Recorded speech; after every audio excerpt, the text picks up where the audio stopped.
Hello mga kaadoy. Nandito kami mga kaadoy. Nanguha kami ng mga prutas.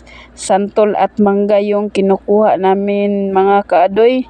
Habang wala pa ang may-ari mga kaadoy, kuha muna kami mga kaadoy. Ito po yung mga tanom nila mga kaadoy. Yung mga tanim ba na marami, parang Christmas tree mga kaadoy. Habang wala pa ang may-ari mga kaadoy, kain-kain muna kami dito mga kaadoy. So si Aiki pala kaadoy, kat tirada ni Aiki diri og santol ba. Sarap dito mga kaadoy kasi unlimited prutas ba. Tapos matatamis pa yung mga prutas nila dito mga kaadoy. Si Aiki pala ang umaakyat ng santol mga kaadoy. Tapos ako ang tagapulot mga kaadoy. Habang tagapulot ako, siyempre di natin malimutan yung kain-kain mga kaadoy ba. Yung kain-kain ba na unlimited mga kaadoy. Tagal naming naghintay sa may-ari dito mga kaadoy. So tagal din kaming kain-kain dito mga kaadoy. Habang wala pa ang may-ari mga kaadoy. So ito pala si Aiki mga kaadoy. Yung umakyat sa puno ba, yung magaling umakyat. So namulot din siya mga kaadoy no. Kasi dami niyang nakuha, iniipon namin ba para masarap yung kainan namin. Tapos nakita ninyo, enjoy ako. May moves pa ako dyan, kita niyo, pak.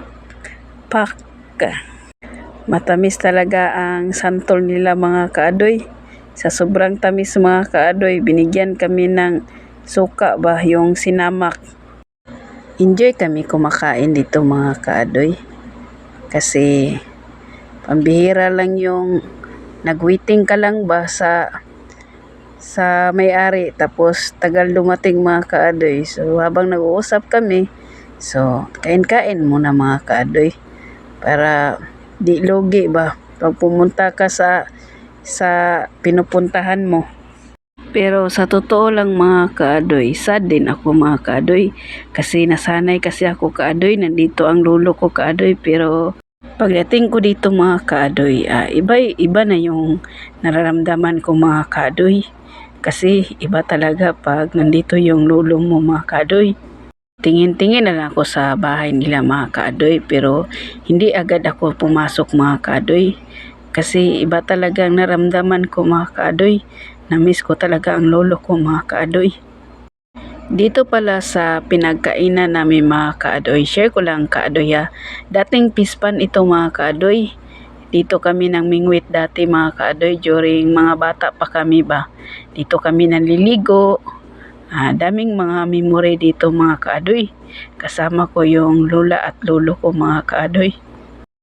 Pag dito kami pumunta mga kaadoy, sabihin din ng lolo ko, nakakain na ba kayo? Yan ang palagi nang tinatanong sa aming mga kaadoy during pumupunta kami dito kaadoy.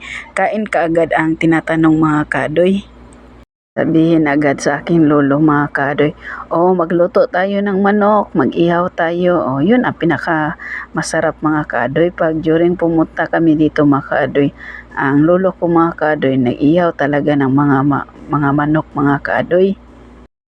Pero kahit ganun mga kaadoy, kahit wala na yung lolo ko mga kaadoy, sa puso at isipan ko mga kaadoy, never yun mabubura mga kaadoy.